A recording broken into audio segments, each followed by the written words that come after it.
Ayun mga pangga, video for today.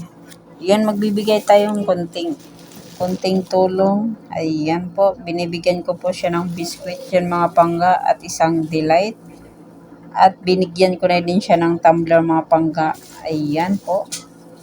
Ayan. Ay bibigay ko po yan sa classmate ng anak ko na PWD. PWD niya to yun siya mga pangga kasi yung isang paa niya ay hindi pantay. At hindi ko na din siya kunan ng video mga pangga. Baka magalit po yung parents niya at hindi din alam ng parents niya mga pangga.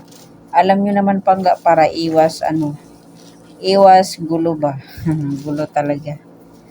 Manigurado lang tayo mga pangga na hindi magalit yung nanay niya. Pero sabi ko sa kanya, bibigyan ko siya ng pang-snack. Yun.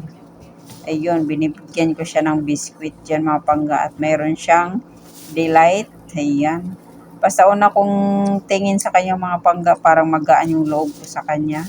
Una kasi mga pangga, binigyan ko lang siya ng pera.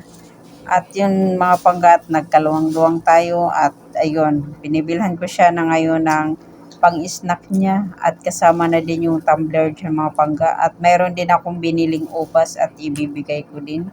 Ayan mga pangga, hanggang dito na lang po ang video ko. Maraming salamat po sa panonood sa video ko. Ingat po kayo palagi. Bye-bye po.